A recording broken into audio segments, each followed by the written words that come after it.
dans Semaine politique, la présidente de l'UCERPAC, l'Union des cœurs et des esprits pour la réélection du président Alpha Condé.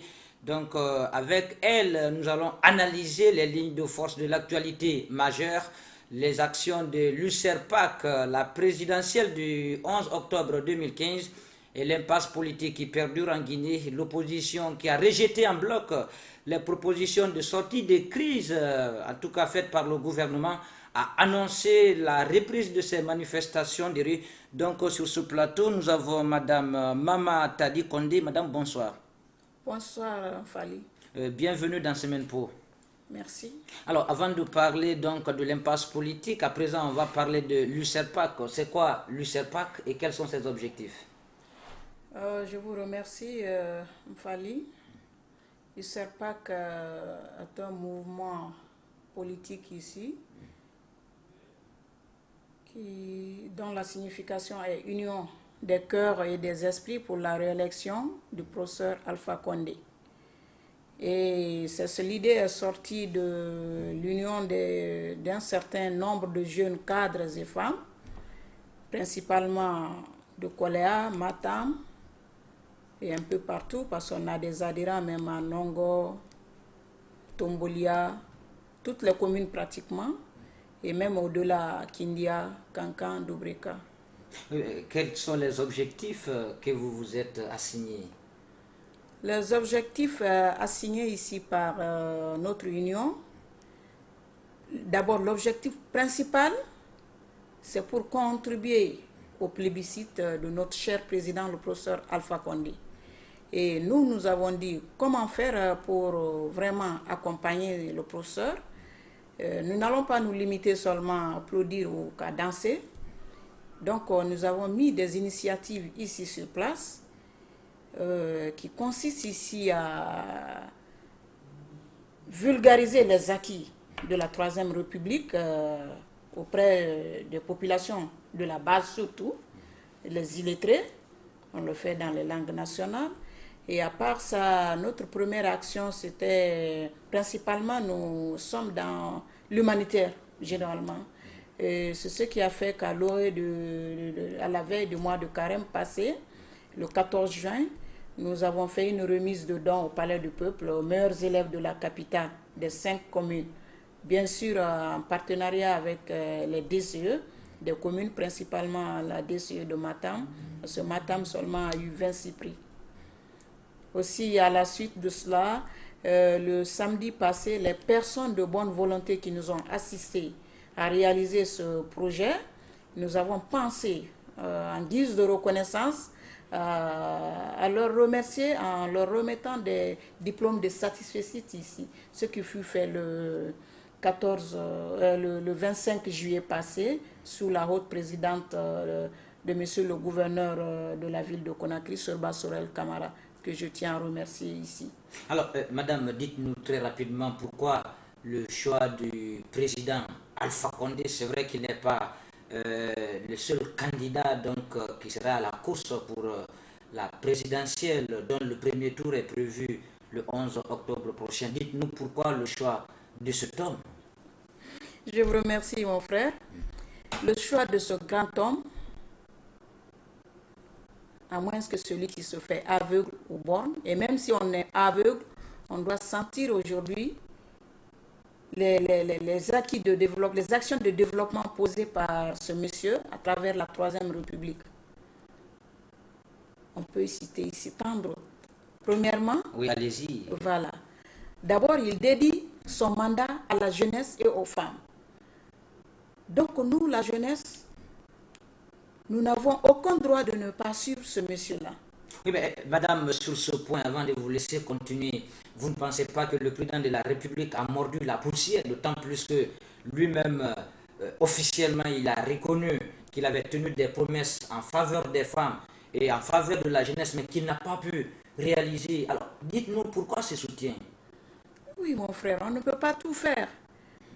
Mais quand ce qui est fait, le bien qui est fait, plus que ce qui n'est pas fait, vraiment considérons cela.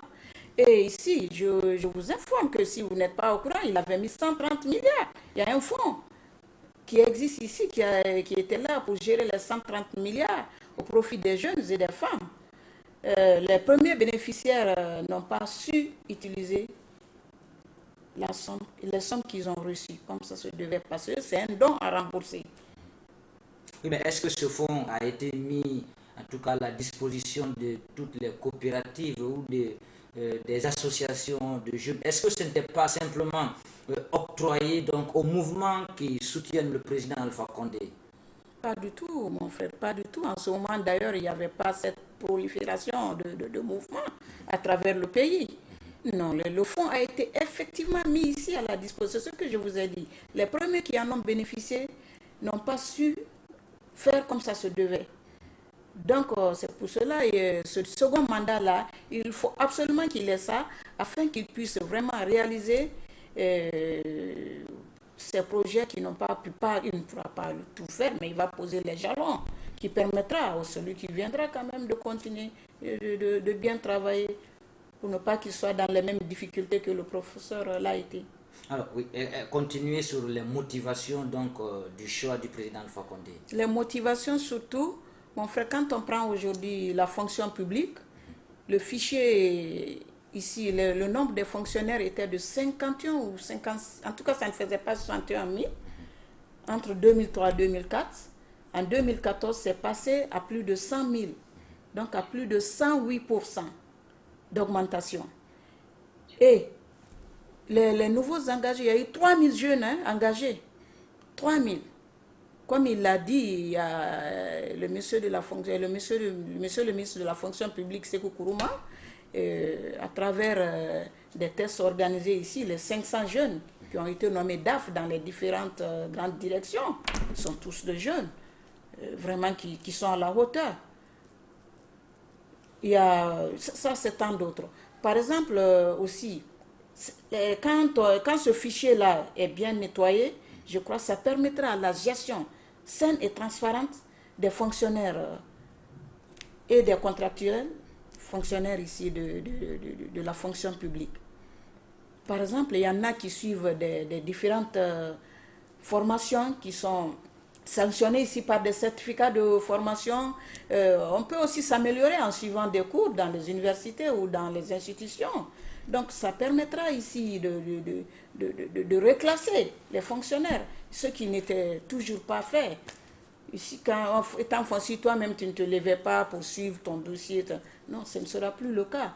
Oui, mais madame, vous savez que la fonction publique guinéenne est considérée comme un fourre-tout jusqu'à présent. Il y a encore des personnes qui y travaillent, mais dans des conditions illégales.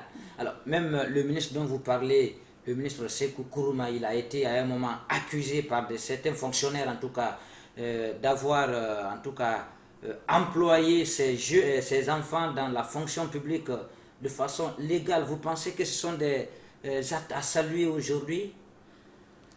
La question, je la salue beaucoup.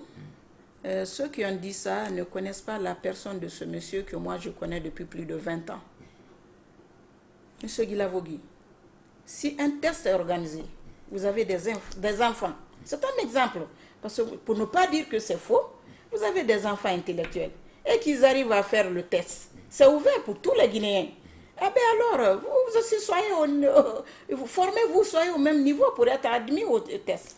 Donc je peux m'inscrire ici en faux que Sékou Kourouma ne peut pas faire ça.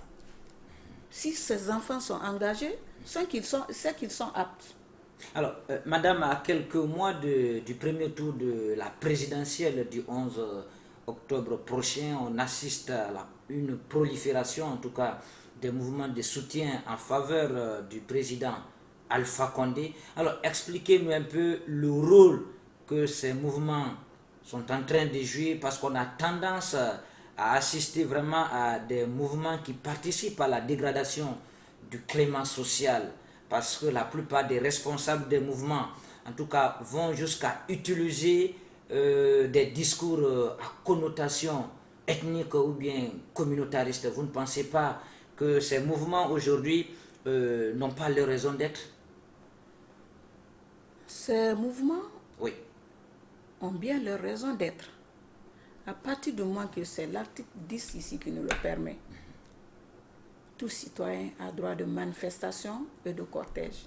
Oui, mais est-ce que l'article, 11, oui, du moins. mais est-ce que l'article dit que ces mouvements doivent prendre une connotation régionaliste ou J'en une viens, non, connotation j'en viens, ethnique? Parce que j'en viens. n'oubliez pas quand même qu'on a des mouvements qui s'appellent mouvement Manding qui soutient le président Alpha Condé, mouvement de la Basse-Guinée qui soutient le président Alpha Condé, ou le mouvement tel de la Guinée forestière qui soutient le président Alpha Condé. Alors pourquoi ce repli communautariste? Mon frère Mfali, les associations dont vous parlez, ces associations régionales, je pense bien, existaient même avant l'indépendance de notre pays. Union Manding, Union de la Basse-Côte, Union du Fouta, je pense bien.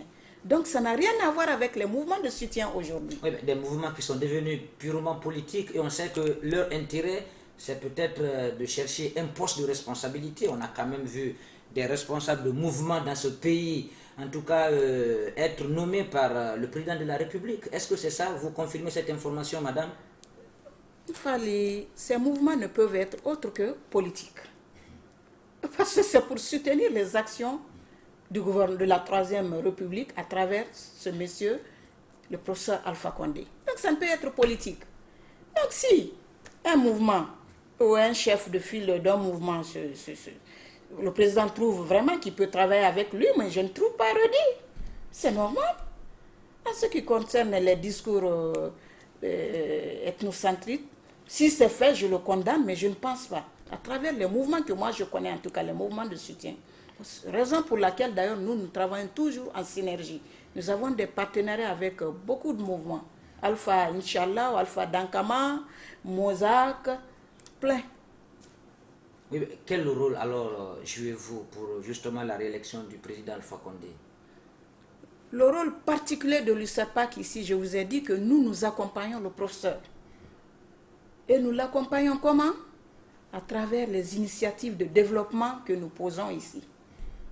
Je vous ai cité tout de suite ici, parce que le nom d'ailleurs, parallèlement, on a une ONG, toujours qui ressort du CERPAC, Union citoyenne pour l'éducation, la réinsertion pérenne par l'action communautaire. Nous tenons beaucoup à l'éducation. Nous avons d'autres projets. Nous attendions la fin des examens, surtout du baccalauréat, pour entamer les premières démarches que je ne vais pas tout dévoiler ici. Nous devons recenser certaines écoles de la capitale et le résultat, vous serez, parce que vous êtes une média qui est en partenariat avec nous, vous serez les premiers informés de ce que nous voulons faire. Voilà. Oui. Alors, à présent, on va parler, madame, toujours de politique. Vous prenez aujourd'hui la réélection du président Alpha Condé. Mais dites-nous, quelle appréciation faites-vous du bilan que cet homme, en tout cas, va présenter au peuple de Guinée? Mon frère, ce bilan est nettement positif. Comment? Sur beaucoup de plans. Allez-y. Quand nous prenons aujourd'hui le panier de la ménagère, les produits de première nécessité, des denrées alimentaires, les prix sont stables. Principalement le riz. Oui, vous dites que les prix sont stables alors qu'on se rappelle, le président Alpha Condé, pendant la campagne de 2010, il avait dit partout, pendant son passage, qu'à son temps, qu'on allait acheter le sac de riz à 15 000 ou à 25 000. Mais aujourd'hui, c'est à plus de 100 000. Vous pensez que ça, c'est une réussite, madame? C'est une réussite. On l'achetait à plus de 250 000 ici, ça s'est fait. Aujourd'hui, nous sommes à 180 000 francs et sur toute l'étendue du territoire national. Et il y a un stock important. C'est ce que je vous dis, on ne peut pas tout faire. Mais quand on fait mieux, ça suffit vraiment. Ça suffit. Le riz aujourd'hui, chacun peut l'acheter. C'est à la portée de tout le monde. Même le riz du pays, moi je m'en souviens. Parce que ce que moi je consomme, moi j'achetais ça à un moment à 8 000 francs le kilo. Aujourd'hui c'est combien ça? 6 000 francs. Vous pensez que cela suffit aujourd'hui pour réélire l'homme? C'est pas ça seulement, il y a tant d'autres. Quand on prend aujourd'hui, il y a eu, si les chiffres, 1 300 000 ici de bêtes qui ont été vaccinées sur toute l'étendue du territoire national contre la peste. Il y a eu bon, je ne dirais pas des unités de production, des améliorations des conditions afin que certaines préfectures puissent produire suffisamment de lait, de viande. y a ces exemples plus frappants. Il y a plus loin, on peut pas passer à un journaliste qui me dit la dernière fois de ne pas parler de Caleta, mais mon frère, c'est le moteur de tout développement, l'énergie. Aujourd'hui, voyons Caleta. Bien sûr que ça ne fonctionne pas encore à 100%, mais c'est à la satisfaction de tout un peuple aujourd'hui. Oui, mais madame, vous voulez mettre ça à l'actif du pouvoir actuel. N'oubliez pas que le président Alpha Condé a trouvé ce projet, même si c'est lui en tout cas qui a réalisé le projet, mais ça a été initié par Feu Général Lansana Conté. Est-ce qu'il n'y a pas une politisation à outrance aujourd'hui de tous les secteurs? On veut mettre tout à l'actif du président actuel. Mon frère, en tout cas c'est lui qui l'a réalisé. On doit le mettre à son actif. Je pense bien. Et ça se doit comme ça. Ça a été réalisé à son temps. Voilà. Vous soutenez le président Alpha Condé et dites-nous quelles sont vos sources de revenus parce qu'on apprend que ces mouvements de soutien sont parrainés par des ministres, en tout cas des hauts commis de l'État qui prennent l'argent du contribuable pour aller faire la propagande avec cette manne financière. Est-ce que vous confirmez cette information et dites-nous comment vous réalisez vos actions déjà annoncées?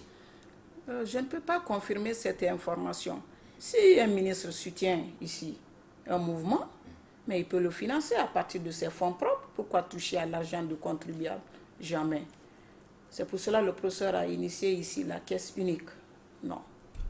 Nous, notre mouvement, particulièrement, c'est nous-mêmes qui finançons. Oui, ça, soyez rassurés. Oui, on n'a pas de moyens.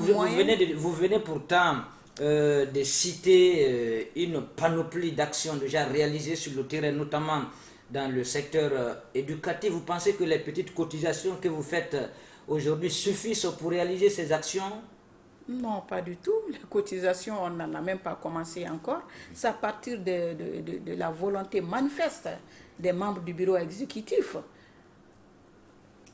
C'est pour cela que nous arrivons à financer le peu de projets, les projets mis en place. On ne peut pas tout faire. Et raison pour laquelle nous avons mis l'ONG à côté. Dès après l'installation du professeur ici dans son Kibani, nous allons passer au volet ONG. Là, nous allons proposer ici, nous avons déjà un plan d'action, nous avons les avant-projets que nous allons proposer aux institutions de développement ici, afin qu'ils puissent nous assister pour réaliser ces différents projets que nous comptons vraiment mettre à la disposition du peuple de Guinée. Voilà, alors, Madame Condé, à présent, on va parler donc de la crise politique guinéenne qui perdure. Vous suivez quand même l'actualité, plusieurs dialogues ont été organisés en Guinée entre l'opposition et la mouvance, mais des dialogues qui se sont toujours soldés par un fiasco politique. Et hier, l'opposition, donc, au cours d'une réunion, a rejeté en bloc les propositions de sortie de crise récemment faites par le gouvernement guinéen et elle compte même reprendre les manifestations de rue donc à partir du 7 août prochain. Alors, quelle lecture faites-vous de cette situation sociopolitique? Je vous remercie, Fali. Le dialogue est normal entre deux personnes ou un groupe de personnes afin qu'on trouve des solutions satisfaisantes pour le bonheur de tous et de chacun. Moi, je crois qu'il y a certaines personnes qui sont animées vraiment d'une mauvaise volonté et on doit mettre l'intérêt de la nation devant tout. Ce pays nous appartient. Pourquoi refuser le dialogue maintenant et ça se terminera par ça? Sur le dialogue arrange toujours. Alors, vous êtes en train de fustiger donc le manque de volonté politique de la part du pouvoir en place, comme certains le pensent, ou c'est la nouvelle démarche, en tout cas, que vient d'adopter l'opposition guinéenne? Moi, c'est l'opposition ici que je condamne. Parce que quand vous prenez par exemple la composition de la CENI, ça fait partie de leurs revendications. Les membres qui sont là, c'est à parité. Il y a la société civile, la mouvance et puis l'opposition. Mais si les membres qu'eux-mêmes ils ont délégués ici pour se faire représenter au sein de cette institution, Si ces membres ne font pas leur affaire aujourd'hui, est-ce qu'il faut encore tout le temps reprendre? Non. De toute façon, c'est des Guinéens. Sûrement, ils ont su que s'ils rejoignent les autres, c'est ce qui est bon pour ce pays. Alors, c'est l'un des points d'ailleurs donc de revendication de l'opposition guinéenne. Mais elle dit qu'aujourd'hui, on assiste à quelques mois donc de la présidentielle en Guinée, à la recomposition donc du paysage politique. Est-ce qu'il ne faut pas aujourd'hui encore recomposer cette institution, en tout cas afin d'instaurer la confiance entre les acteurs politiques, à votre avis? Mon frère, c'est ce que je viens de vous dire. Mon avis, je viens de le dire. Les membres ont été choisis par eux-mêmes, qui sont là aujourd'hui. Pourquoi, à quelques jours des élections, encore changer? Bon, la question, je m'en remets alors aux autorités compétentes. Alors, votre point de vue sur la recomposition aussi des délégations spéciales, un point de revendication de l'opposition, qu'est-ce qu'il faille faire à votre avis? À mon avis, la proposition qui vient d'être faite par le gouvernement est la meilleure. Et c'est en parité aussi qu'ils acceptent. Dès après les élections, on est presque en 2016, et puis qu'ils viennent pour les communales, et puis chacun tranquille. Alors, l'autre point aujourd'hui qui constitue aussi la principale d'ailleurs pomme de discorde entre les deux coalitions politiques, c'est-à-dire la majorité présidentielle et l'opposition, c'est la tenue des élections locales avant la présidentielle. Est-ce que vous pensez que c'est possible, cette revendication de l'opposition? À mon avis, qu'un article de notre constitution ne dit ici qu'il y a la priorité d'une élection sur une autre, à mon avis. Je ne suis pas juriste. Oui, mais je pense cette question, je ne peux m'en remettre qu'à la CENI qui est là pour ça. Oui, mais la CENI elle-même est aujourd'hui récusée par l'opposition. Mon frère, vous voulez encore que je revienne sur la même question? Je vous ai dit, la CENI est composée ici et des membres de l'opposition et ceux de la mouvance et puis la société civile. Eh bien, je crois que c'est équitable. Pourquoi alors je ne comprends pas. Pour moi, vraiment, on s'en tient à la CENI, à la décision de la CENI. Ils sont spécialistes de ces questions électorales. Oui, mais vous ne pensez pas qu'avec les manifestations que l'opposition va en tout cas commencer sous peu à travers tout le pays, vous ne pensez pas qu'il n'y a pas de risque d'assister à une escalade de violence en Guinée? Et est-ce que d'ailleurs on va assister justement au respect donc, de la date du 11 octobre? Mon frère, au respect de la date, cela revient aux autorités de la place. En tout cas, nous sommes prêts. En ce qui concerne les marches, je crois que ce n'est pas la solution. Mais s'ils trouvent que c'est la solution, que ce soit fait alors dans la règle de l'art. Que la loi soit respectée parce que personne n'est au-dessus de la loi. Ils ont droit de manifestation et de cortège. Mais de grâce, qu'on ne gâte rien, qu'on laisse les populations qui ne marchent pas tranquilles, qu'on ne les agresse pas. Oui, mais souvent on accuse le pouvoir en place d'être à l'origine d'ailleurs de cette situation de crise. Votre réaction, madame? Ce n'est pas le pouvoir qui est la raison ici de cette situation de crise. Je vous ai dit, c'est à partir des mauvaises volontés, de cette mauvaise volonté manifeste de certains leaders. Comme qui? Non, je ne citerai pas. Vous êtes journaliste, mon frère. Alors, à présent, on va parler donc de la position de la femme donc, sur l'échiquier politique. C'est vrai que beaucoup parlent de marginalisation donc, de cette couche. Alors, quelle lecture faites-vous de la place de la femme au sein de la politique guinéenne, madame? Je vous remercie, je salue bien cette question. La femme, baromètre de la société. La femme, ici, s'est distinguée depuis, bien avant l'indépendance, pendant l'indépendance, c'est à travers les femmes comme Balia Camara, Adja Mafouri Bangoura, paix à leur âme, qui n'ont pas fait l'école. Je crois ici la femme, si la femme était marginalisée alors, qu'on n'accepte plus d'être marginalisé. D'ailleurs, c'est l'un des combats du professeur Alpha Condé. Donc, c'est à nous, les femmes, de se lever vraiment. Parce qu'on ne peut pas rester couché à la maison, non, pour être... Celles qui sont intellectuelles, qu'elles apportent ici leur contribution. Celles qui ne sont pas intellectuelles peuvent le faire. Autrement, il faut voir.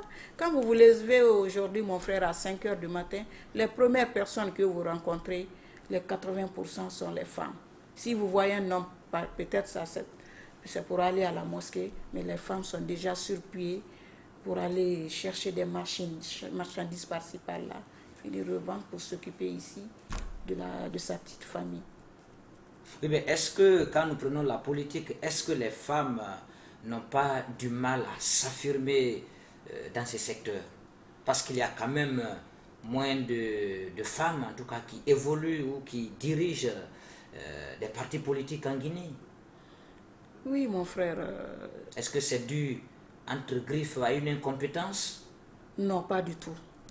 Alors, vous voulez dire que c'est une marginalisation manifeste? Non, ce n'est pas une marginalisation, je ne le dirai pas. Voilà, les femmes, c'est ce que je vous dis. C'est à nous, les femmes, vraiment de se lever.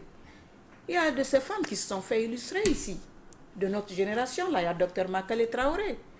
Eh bien, voici ma soeur Domani Doré, qui est la plus jeune ministre aujourd'hui. Hein? Il y a tant d'autres, il y a tant d'exemples. Les femmes qui évoluent aujourd'hui dans le secteur privé. Hein? Donc, il y en a beaucoup, et ça viendra au fur et à mesure. Alors, mais du point de vue développement, justement, le rôle de la femme guinéenne. Le rôle de la femme guinéenne, oui. D'abord, participer à la consolidation de la paix et au renforcement du tissu social. Et ce que, d'ailleurs, les femmes guinéennes se sont assignées, font toujours. À travers certaines femmes que je viens de citer, Dr Makale Traoré aujourd'hui, à travers Kofig, c'est son combat. Hein? Il y a Adja Rabiatou Serra, il y a tant d'autres. Parce qu'on ne peut parler de développement sans paix. Aussi, les femmes, comme je l'ai toujours dit, doivent se lever pour participer ici au développement de ce pays en posant des actions, chacun dans ce domaine. C'est ce que j'ai, pas seulement les lettrés, il y a des analphabètes qui peuvent s'illustrer autrement, à travers des associations, il y en a plein d'ailleurs. C'est d'ailleurs l'un des objectifs de USERPA qu'on a recensé, en tout cas pas tout d'abord, mais la plus grande partie des associations de jeunes et de femmes de Matam pour le moment, afin d'en faire un groupement d'intérêt économique. Alors, Madame Mama Tadi Condé, présidente de l'USERPAC, Union des cœurs et des esprits donc pour la réélection du président Alpha Condé, on sait que vous avez côtoyé plusieurs hommes politiques, notamment Feu Bamamadou, que vous avez connu, l'actuel président Alpha Condé. À quoi on peut s'attendre comme action en perspective chez vous en tant que femme? Est-ce qu'à la longue, on peut s'attendre à une dame qui viendra faire la politique? Je vous en remercie. Comme vous le dites, je suis fonctionnaire parlementaire depuis 19 ans, en 1996, à l'issue d'un test de recrutement des secrétaires de la première institution, la première assemblée multipartite de Guinée, dirigée ici par l'éminent El Hadj Boubacar Biro Diallo. Donc j'ai été à l'Assemblée après ce test-là. J'ai été admise en tant que secrétaire. J'ai gravi tous les échelons jusqu'à être chargée de mission. Et avant chargée de mission, secrétaire particulière du directeur de cabinet du président de l'Assemblée pendant 7 ans. Et de là, secrétaire particulière du président de l'Assemblée nationale, en l'occurrence, c'est l'âge Boubacar Somparé, et là, chargé de mission. Donc, à travers ces expériences acquises auprès de ces grands hommes politiques avertis, tels ceux que vous venez de suivre et de citer, Feu Siradio, qui habitait d'ailleurs dans notre cité avant qu'il n'achète sa villa sur la Corniche, parce qu'on est avec son frère de lait depuis 40 ans dans la même cité.